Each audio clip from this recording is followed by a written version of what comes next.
In this video, we are going to assess as to whether Brock Bowers is already the best tight end in the NFL throughout only 6 weeks of his NFL career. We're going to take a look at his metrics, advanced stats, profile, usage, as well as break down what we've seen from him on film, and assess once again as to whether he is already the best tight end in the NFL. First, we begin with his athleticism. He ran a 4.53 40-yard dash, which is 96th percentile in and of itself for tight ends. But because he isn't some scrawny tight end, his 113.3 speed score, which is height and weight adjusted speed, is also 93rd percentile. We didn't get any burst, agility, or catch radius metrics here to study, but at least in speed and speed score, he is elite. Then we take a look at his utilization. He's played 58.5% of his snaps from the slot, 16.10% out wide, and 23.8% in line at tight end. When we look at his yards per out run compared to all tight ends, his 2.23 ranks second in the NFL. When we look at his PFF receiving grades among tight ends, his 83.8 is second in the NFL. Looking at his yards after catch per reception, his 5.7 ranks sixth. His missed tackles forced of 3 is tied for 8th. His contested catches of 7 is good for first. His 46 targets are good for first. His 37 receptions are first. His 384 receiving yards are first. And then his 1 touchdown is 6th. But we can see that already he is first or second in a good majority of these metrics, and that he has positional versatility to be used all over the field. Taking a look at his target separation, his 2.63 yards is good for second among all tight ends. Then when you look at his fantasy points per route run, his 0.57 is good for 6th, and his fantasy points per target of 1.8 is good for 12th. And to help contextualize the fantasy points per route run and fantasy points per target, he's had to contend with Davante Adams for most of the season, as well as dealing with either Gardner Minshew or Aiden O'Connell at QB. And so that isn't exactly the most advantageous situation imaginable by any stretch of the imagination. And I think that further makes these statistics that much more impressive. When we look at the receiving stats from the Raiders in Week 6, Davante Adams didn't play in this game, and with him being traded to the Jets, I think we can expect more of this. Look at his targets. He had twice as many as the next most targeted player on this offense with 10. When we look at his receptions, that's 4 more than any other player in this offense. And his 71 receiving yards easily cleared anyone else in this offense. When we take a look at his target share, and keep in mind, this is with Davante Adams playing a couple games this season. His 22.5% target share is 4th among the tight end position, and his target rate of 31.7 is good for 3rd. I think it's pretty reasonable to expect both of those numbers to go up consistently. Michael Mayer, due to personal reasons, we're not sure as to the exact reason why, isn't looking as though he's going to play anytime soon. You have Trey Tucker, Jacoby Myers, who is a bit underrated in my opinion, but DJ Turner, none of these players should be scaring you. And yeah, he is by far and away the best receiving threat on this Raiders offense. And I would be shocked if the target share for him at the end of the season was not more than 25%, which is crazy for a tight end. And his target rate definitely isn't going down. I mean, when we think about where Brock Bowers landed, he landed in just about the most disadvantageous spot imaginable. I mean, he already had Michael Mayer there to contend with. They had Davante Adams. The quarterback played Gardner Minshew and Aiden O'Connell. A defensive-minded head coach. This was really the worst spot he could have gone into, and this is how he's producing. I would even venture to say it wouldn't be crazy for him to end up with a 30% target share, which is usually reserved for an elite wide receiver 1. But when we think about Brock Bowers, he's being utilized all over the field. He's quite efficient with his targets. He's very good in the short, intermediate, and deep area of the field. He can moss people. He's very good after the catch. He doesn't have a weakness. We're going to take a look at a couple of plays throughout the season from multiple games and see what we see from him on film. All right, so on this first play, the Raiders are going to be in 13 personnel, so 1, 2, 3 tight ends, 1 running back, and 1 wide receiver. They're going to fake a run left and get some pulling linemen to really sell it. Brock Bowers, who's right here, is going to fake as though he's running a crossing route before turning it outwards for a corner route. And this wide receiver here is going to be running a vertical route downfield to clear out space. And so the idea is to have most of the Chargers defense right around the line of scrimmage here, and then distract this deep third defender. And so there's really supposed to be nobody here, and that's exactly what ends up happening. The Chargers are in cover 3, so deep third defender, deep third defender, deep third defender. Junior Colson, who's here, is going to initially get beaten by Brock Bowers. And so he's going to try to recover, but because Brock Bowers isn't actually running a crossing route, he's going to be wildly out of position here. This is some elite separation gained. Let's take a look. All right, so it's at this point here where he realizes that he's getting beaten. He is out of position. However, if Brock Bowers was actually running a crossing route here, Asante Samuel Jr. has no responsibility on this side of the field. And so I do think he would have picked this off, but because Brock Bowers is actually going to turn right around and run a corner route, he's going to be wide open. Look at that separation. Easy money. Let's take a look in real time.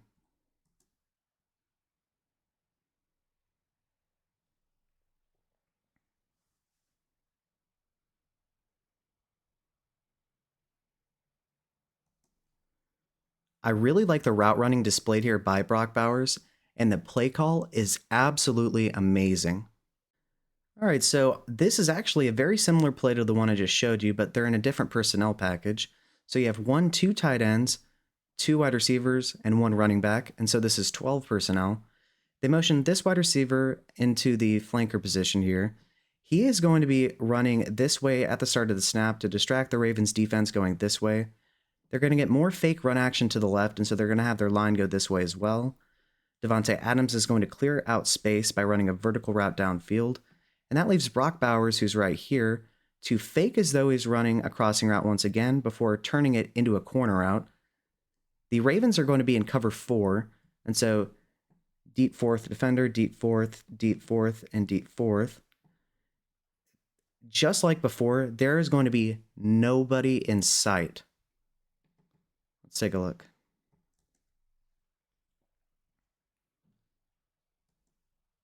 All right, so right here, Roquan Smith feels Brock Bowers behind him here, but he has no idea what's coming. Once again, a ton of separation. And just like before, easy money, good yards after catch, and a successful play. Let's take a look in real time. So you get the motion. He's going to run to the flat that way to distract the Ravens defense.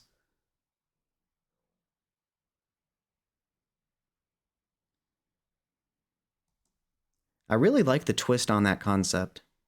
If you like what you're hearing and seeing so far, feel free to like and subscribe. It's a free and easy way to support the channel, and I'd really appreciate it. I love doing these breakdowns in terms of player utilization, looking at their advanced metrics, breaking down what we see from them on film. And if you want to see more content like this, just like and subscribe. Thanks. All right, so on this one, the Raiders are in 0-1 personnel, so that means 1, 2, 3, 4 wide receivers and 1 tight end. Brock Bowers is right here. He's going to be running a vertical route down the field. The Ravens are going to be in cover 2, although at this point in time, it looks as though there's a definite possibility they're running man coverage here across the board. This safety here is going to be the chief defender guarding Brock Bowers. This play doesn't initially work, but what we want to take away here is the improvisational ability of Brock Bowers and his ability to make himself open when he isn't, to make himself a friendly target for his quarterback.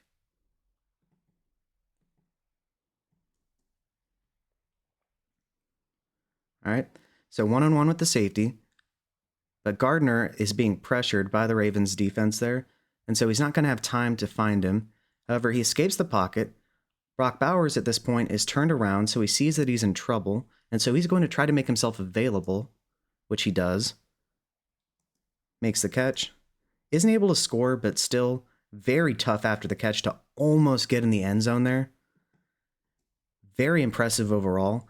And so far we've seen very good route running from him, but then we've also seen the intelligence to show off the improvisational ability to make sure that he's an available target for his quarterback.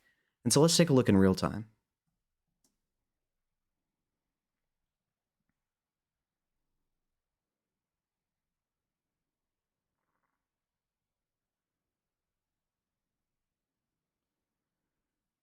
This guy is a very, very good tight end. I really cannot stress how intelligent of a football player Brock Bowers is. Davante Adams just went in motion to isolate Bowers on this side of the field. These two wide receivers are going to be running vertical routes down the field. Adams is going to be running a deep out route. And this running back is going to go across the line here and stop right here, while Brock Bowers is going to be running a drag route. And so the idea is to have Adams as well as these vertical wide receivers here clear out space deep downfield, while having the running back distract the linebackers on this side of the field, which is going to open up a ton of space for Brock Bowers. The Panthers here are going to be in cover 4, so deep defender, deep defender, deep defender, deep defender. And yeah, these linebackers are going to be distracted this way, and Brock Bowers is going to find himself wide open.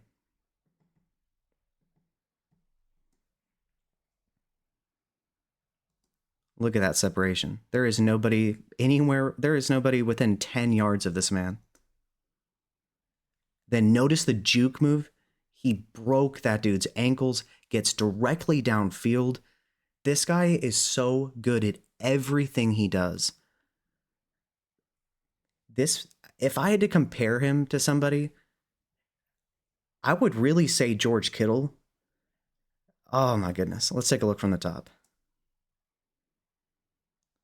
All right, so Adams goes in motion towards the left side of the field, which isolates him.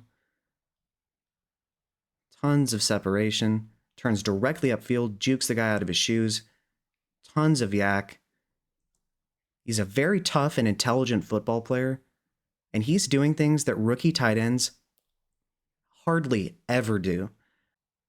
On this final play, and I promise the Raiders run more plays than this, they're going to be in 13 personnel once again, so Brock Bowers is here. 2 tight ends, 1 wide receiver, and 1 running back. They're going to fake a run to the left. This wide receiver is going to run a vertical route downfield to clear out space. Brock Bowers is right here. He is going to once again fake as though he's running a crossing route before turning it into a corner route. This time, however, in every other situation here, the defenses were in zone coverage, but they were in a 0 blitz, straight man coverage here. And so the safety PJ Locke is going to be in one-on-one coverage against Bowers. There is going to be a tremendous amount of pressure applied by the Broncos defense here. And Gardner Minshew is just going to chuck it up to Brock Bowers, who absolutely mosses the safety and then rumbles all the way into the end zone. Let's take a look.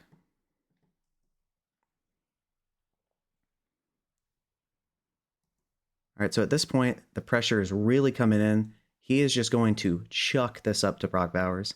That is a tremendous amount of faith. Mosses him, gets a good block from the wide receiver. Yeah, that is just too easy for him. Let's take a look in real time. So the tight end goes in motion. They fake the run. Brock Bowers initially starts to run a crossing route before turning it into a corner. Mosses the dude, gets a good block from the receiver downfield. Too easy. And so in this video, we've seen that he's very, very good at getting yards after catch. We've seen that he can absolutely moss somebody. And we've seen that he's very intelligent and makes himself available anytime necessary to help out his quarterback. And he's doing this as a rookie. I cannot understate how advanced he is for a rookie tight end. You would never guess it just by looking at the film. This guy is elite. All right, so to review, Brock Bowers has a 96th percentile 40-yard dash, But because he's not scrawny, he also has a 93rd percentile height and weight adjusted speed score. When we look at his slot, outside, and inline snap percentages, he plays 58% of his snaps from the slot, 16% out wide, and 23.8% in line. So he's utilized all over the field. Looking at his yards per route run, among tight ends, his 2.23 is good for second. Looking at his PFF receiving grade, his 83.8 is second. His yards after catch per reception of 5.7 is good for sixth. His missed tackles forced of 3 is good for eighth. His contested catches of 7 is first in the NFL among the tight end position. His targets of 46 are first. His 37 receptions are good for first. His 384 receiving yards are good for first. And his 1 touchdown is good for sixth. But this guy is first or second in a majority of these stats. Looking at his target separation, his 2.63 is good for second in the entire NFL among the tight end position. His 0.57 fantasy points per route run is good for sixth. His 1.8 fantasy points per target is good for 12th. And remember, to contextualize that, he has Aiden O'Connell or Gardner Minshew throwing him the ball, and he's had Davante Adams for at least a couple games alongside him. And that is how he's performing as a rookie tight end. And then thinking about his target share, his 22.5 is still good for fourth among the tight end position at this moment, but they just traded away Davante Adams. That is going up. There's a realistic chance he reaches 30%. That is crazy. His target rate of 31.7 is already good for third. There's a chance that goes up as well. And so this guy could potentially be seeing elite wide receiver 1 status in terms of his target share, which is practically unheard of for a tight end. We've seen Travis Kelce. Really, in recent memory, I can't think of that many tight ends that have been able to do that. And so when we think about what we saw from him on film, he is being utilized in the short area of the field, in the intermediate area, and deep downfield. We saw his improvisational ability to make himself open for Gardner Minshew on that one play. We've seen that he's very good after the catch. He's tough. He fights for every single yard. He even broke that one guy's ankles. He mossed that Broncos safety for a touchdown. This guy doesn't have any weaknesses. And the moment he stepped foot on the NFL field, he was already elite.